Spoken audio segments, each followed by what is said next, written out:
uJesu Kristu inkosi, uJesu Kristu inkosi, uJesu Kristu inkosi. Ngiyabingelela Baba, ngibingelela kuwe Baba Mpostoli, nomama egameni lenkosi yethu uJesu Kristu ophilayo, umndeni wonke wakaNsibande,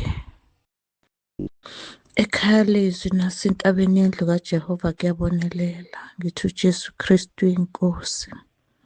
Ngiyambonga kakhulu uNkulunkulu owenzile umsebenzi empilweni yami. Kunenkonzo yayiseJoburg eGauteng ngomhla 14 and 15 February, lapho baba ayekhathazekile khona mayelana nebhrentshi. Kwathi sakhuluma ngacela, Nkosi Jesu ngisize ukuba la yakhona ubaba njalo ngibe khona. Nkosi Jesu yakwenza. Ngiyaguqa bazalwane, ngiyaguqa baba, ngicele ngibonge enkosini uJesu kusukela kuleyo nkonzo ayikaze lenze iphutha, ngihambe zonke iy'nkonzo. Noma inkosi uJesu singiphakamisa, ngiyacela ukungaphakami. Ingifundisile ukuthi-ke ngingabanaki abantu, kodwa ngibheke yena kuphela umqalisi nomphelelisi wokukholwa kwami. Ungifundisile ukuthi kukho konke ngithembe yena yedwa, ukuthi uma ngiguqa, uthi Baba Mpostoli uma uguqa, Nkosi uJesu yawenza umsebenzi, sengiyakwazi, ngikubonile kaningi kwenzeka empilweni yami. Ngiyabonga kakhulu nenkonzo yokuvuma izono nombhabhadiso. Kunezwi lapha kuMathewu 11 verse 28 othi zanini kimi nina nonke enikhatheleyo nenisindwayo, mina ngizoniphumuza. Ngiyazizwa ngilula. Ngiyambonga kakhulu uNkulunkulu. Ngicela ukuthobeka kunakho konke, ngingaphakami kodwa ngithobe. Jesu Kristu inkosi, Jesu Kristu inkosi, Jesu Kristu inkosi. uYesu Kristu inkosi. Tata, ndiyabulisa egameni lenkosi Yesu, ndiyabulisa nakumama. Ndinobungqina obuliphupha. Before sivalele ipasika apha ekhaya lezwi, ndaba nombono, ndaphupha ingathi ndilwa amadimoni ndawabetha ke ndawoyisa. Kwabe sekuvela uSathana ke ngokuqobo, ndisilwa noSathana. USathana ingathi edubula ngento ephuma ismoke, laa nto ishowukhayo, laa nto yakhe ishowukhayo, ingathi ndidubula ngalaa nto yakhe ishowukhayo. But into eyandivuyisa kukuthi apha ezandleni zam kuphuma iglasi, kuvele kwaneglasi endoqhumayo. Asifiki ngokwesi smoke sakhe andidubula ngaso, laa nto ishowukhayo apha kum. Ibetha apha eglasini, ayibethi, ayifikeleli apha kum. Ndiyambulela kuBawo ngale protection engaka andinike yona apha ekhaya lezwi. Ndaphinde ndanezityhilelo sokuthi ndihamba phakathi elalini, ingathi amadimoni maninzi ahamba phakathi kwabantu, amaninzi asingqongile, but ndawabona, ndawagxotha, abe seyibaleka ke ngoku eshocked yinto yokuthi ndiwabona kanjani mna. Andibaleka ke, kwavela namanye amaninzi abaleka ayongena e-primary esikolweni sabantwana. Ndiyambulela kuBawo, ndithi uYesu Kristu inkosi, uYesu Kristu inkosi. Amen.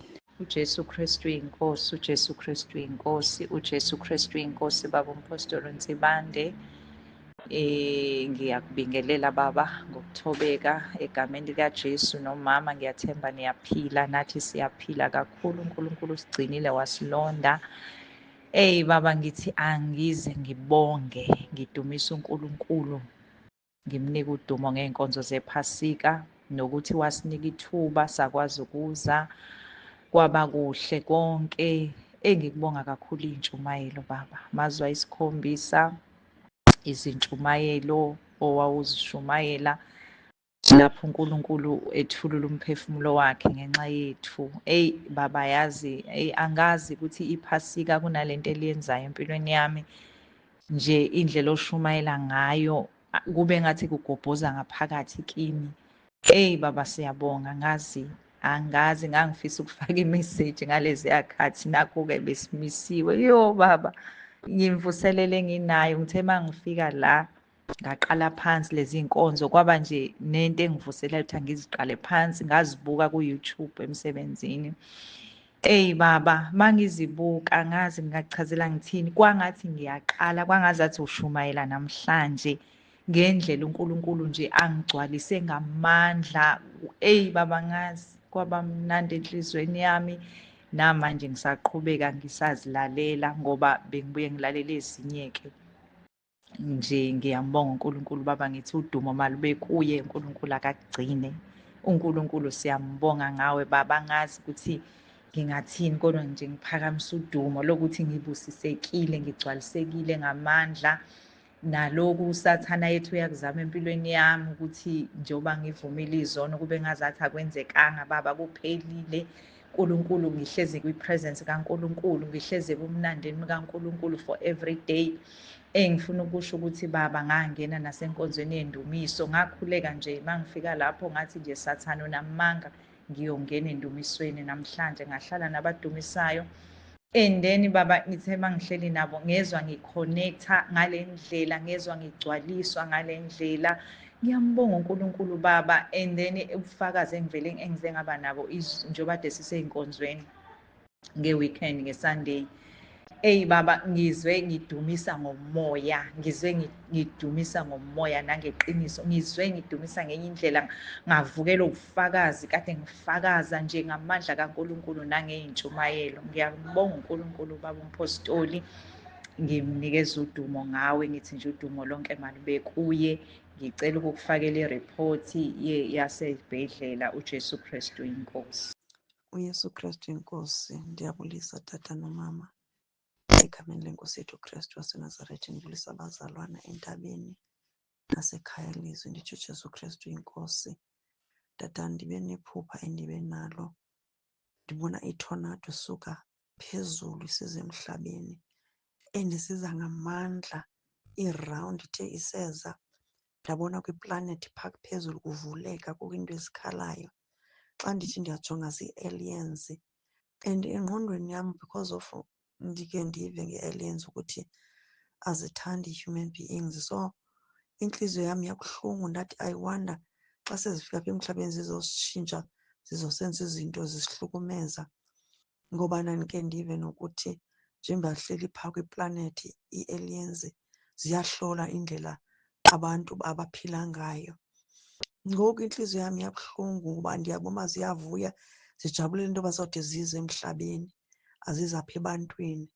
Ndithe ndisajongile enye yeza, ithe xa izayo kwathetha ilizwi lathi, unawo amandla okwenza konke, unalo igunya, unawo amandla okwenza konke. Intliziyo yam ndathi hayibo, eli lizwi ingathi ndiyalazi, athetha ngoba sinawo amandla. Incwadi yeGenesis phaa ku-1:26. Yazi ndajabula kakhulu, ndaziva ndijabula ekubeni njengoba kusenzeka yonke le nto ndijongile iyeza, iyagijima, kodwa eli lizwi liyaqhubeka tata, lithetha lithi unawo amandla, ndikunikile igunya lokwenza konke. Ndacinga naphaa kwincwadi yezenzo phaa kuchapter 14:3, lapho uPawulos benoBhanabhas besiya eIkhoniyo, lapho benza imimangaliso ngezandla zabo ngoba kwakuphila uYesu kubo ngaphakathi. Entliziyweni yam kwafika ukuthi uThixo nje besithi ndinawo amandla, meaning if singaphila ubungcwele, uYesu Kristu aphile kuthi, singanqoba konke, uSathane angekhe asinqobe. Intliziyo yam tata ndajabula kakhulu. Yabe isiza igijima le alien, ithe xa izayo ndasiphakamisa isandla liqhubeke ilizwi, ngoba caba uyabona ingathi ndiyesaba, ndiyathandabuza. Wathi unawo amandla okwenza konke, unawo amandla, ndinguThixo, indalo yonke idalwe ndim. ndasiphakamisa isandla ndathi xa ndithi ndiyayilula isandla ndiyibamba yave yashowukeka le alien yaphasalakana yaphelela emoyeni, ezinye zisakhala. Ndifuna ukuthi uJesu Kristu inkosi tata ndiyabulela uThixo osibonakalisayo ukuthi ngempela funeka simkhonze sibe ngcwele, sizawunqoba ngayo uYesu Kristu xa simphila. uJesu Kristu inkosi. uJesu Kristu uyinkosi. uJesu Kristu inkosi. Ngiyabingelela abazali, ngiyabingelela ibandla lonke ngesivume sithi uJesu Kristu inkosi. Baba ngicela ukuphula ubufakazi lapha. Mina ngulo gogo lo owabalekela ensindisweni esawumakoti enenhlupheko. Lithi izwi likaNkulunkulu ziningi inhlupheko zilungileyo kodwa futhi uNkulunkulu uyaziqeda zonke. Hayi, ubufakazi namhlanje walokho ukuthi ngempela uyaziqeda zonke. La mina ngafika ensindisweni ukuze ngisindiswe, kwakukhona imisindo yamadimoni eyayimemeza kanye ne-depression zingapheli, zangapheli noma sengisindisiwe. Ndaze ndazofika ekhaya lezwi ngo-2025 July.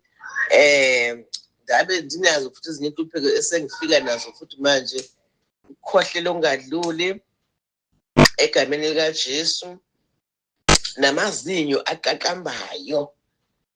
Nabathandekayo angisebenzisanga into ezibona ngamehlo, kodwa konke kwagcina qedwa uNkulunkulu.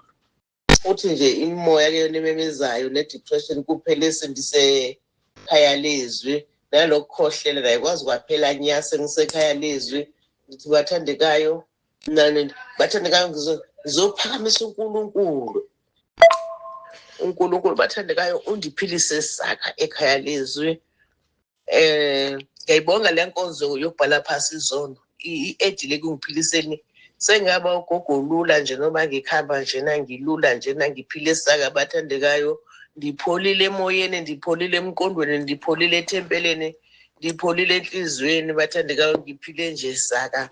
Sengivuka umnandi manje bokusindiswa, sengivuka ukujabula manje ensindisweni, kanti ngangazazi nalezi zinto ndisindisiwe kodwa ndingenanjabulo ngenxa yenhlupheko. Namhlanje bathandekayo inhlupheko zonke ziphelile, sengikhonza uNkulunkulu kamnandi ke manje ngingenazo inhlupheko. Ngithi uJesu Kristu inkosi, uJesu Kristu inkosi. Amen. uJesu Kristu uyinkosi. Baba ngiyabingelela ubaba nomama egameni kaJesu. uJesu Kristu inkosi. Baba ngicela ukuxwayisa abazalwane, kade ngizwa la usisi lo kade ingane yakhe igula ilahlekelwa umqondo. Mina kimi kwenzeka ngangifunda uStandard 9 grade 11 ngokwamanje.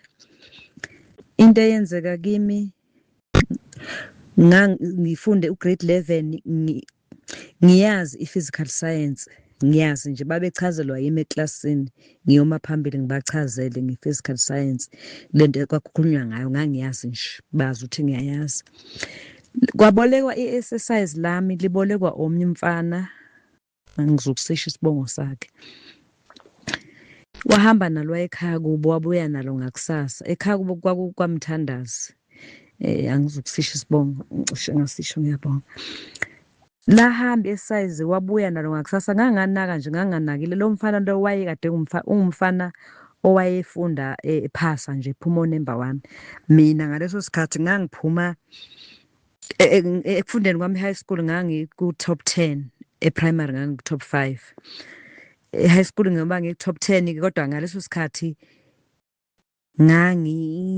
ngayena umuntu nje kwakubheda, angazi kwenzakalani.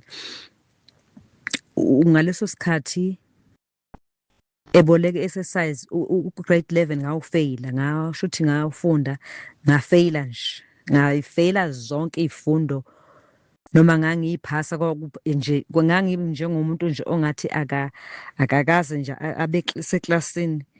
Ngangithola into engakaze ngiyithole ngisho ngifunda grade 10. Hayi, ngafeyila ku-grade 11, ngafeyila ngade ngiboleka exercise. Kusho ukuthi into eyenzeka ngicabanga ukuthi bantshontsha umqondo wami kwi-physical science ngoba wayithatha isazi le-physical science ngoba ngayifeyila ngathi ngumla ngisabhala i-test mali ebuya amaphepha ngithole angisazi uma ngithole 15 kodwa ngangithole nje phansi ngalifihla iphepha lami ngangafuna ukukhombisa umuntu befuna ukuthi hawu Mbuyisi babe ngibiza ngoMbuyisi uthole bani nje mina ngiyidisparate ukuthi lento engiyitholile ngiyithole kanjani ngoba mina ngiyazi ukuthi physical science ngiyayazi naseklasini bayazi ngiyayazi ade bechazelwa yimi sekwenzeka kanjani ukuthi ngiyifail angangananga leso sikhathi ngize nganaka kudala nje sekudala ukuthi kwenzekalani uJesu Kristu inkosi ama-exercise bawagade babazalwane uJesu Kristu inkosi baba umphostoli uJesu Kristu inkosi uJesu Kristu inkosi baba ngiletha lobufakazi nje obenzeka manje bekade ngibukela inkonzo baba le yaseBergville ngoba angikwazanga uyibuka izolo bengingenalo idatha endlini sengiyibuka la emsebenzini ke manje kwenzeka baba lento ehlala yenzeka uNkulunkulu ayiveze mangithi ngiyabuka noma ngibuka wena nomama ngibone ngibanjwa amandla kaNkulunkulu shuthi njengoba kade ukhulekela umfundisi bekade ngiyibuka nje inkonzo seyiphela ngihlele esihlalweni sengiyabuka ke njengoba kade udumisa sewukhulekela umfundisi lo owasezayoni sengiyalokhuza-ke ngesikhathi nje umbamba isandla usondeza ku baba Nkosi yami angazi kwenzakalani ngivele ngibanjwa amandla ngizwa nje ngaphakathi kimi ngathi khona into eyenzakalayo nje angazi ukuthi ngingachaza ngithini kodwa nje bese ngizwa amandla kaNkulunkulu nje izinyembezi zizehlele ngesikhathi lokumbamba yonke indawo kumbamba kuyo mawubeka ekhanda isandla mawuphinda umbamba ingalo ubambe lapha eminwe baba nje angazi namanje ngiyawezwa lamandla manje angazi ukuthi kusho ukuthini ngiyacela uNkulunkulu ngiyazi uzoyambula kuwe baba umphostoli egameni likaJesu Kristu ophilayo uNkulunkulu nje sengiguqile ngakhuleka ngamnikeza udumo ukuthi impela baba uhamba nawe uNkulunkulu ukhombisa ukuthi ukhona usemphilisile lo baba egameni likaJesu Kristu ngiyamdumisa uNkulunkulu ugcwele uphakeme angekho njengaye haleluya dumo lonke silusa kuye uNkulunkulu ohlezi phezu konke uJesu Kristu inkosi uJesu Kristu inkosi baba uJesu Kristu inkosi amen uYesu Kristu inkosi tata uYesu Kristu inkosi ndiyabulisa tata kuwe tata nakumama umpostile ndithi uYesu Kristu inkosi tata linene tata xa kusithiwa umntu ophansi kwe-umbrella yasekhaya lezwi ufihliwe tata ndiyangqina tata umntu osekhaya lezwi ufihliwe ndibona tata nanje ngam tata ndithe ngomgqibelo ndisuka kwabhuti bekupha ngo-7 xa ndizawufika ngasendlini ndive kukhala le nto idlule entloko iphinde futhi idlule enye ibhulethi apha endlebeni phinde funa nje ezimbini zidlule emzimbeni but ndiyaziva izithonga but umntu wakhona awukhali ngeshoti but iibhulethi zona nje bezibetha apha kum straight akukho nenye tata nanje eye yandichana ndafika endlini nanje ndayibulela inkosi uYesu kwafika nanje elalizwi likuli ku-Isaya 54 elithi akho sikhalo esikhutshelwe mna esiya kuphumelela tata nanje linene tata ndiyayibulela inkosi uYesu ndiyibulela kakhulu tata ithembekile uYesu Kristu inkosi tata nditata mandingqine uYesu Kristu inkosi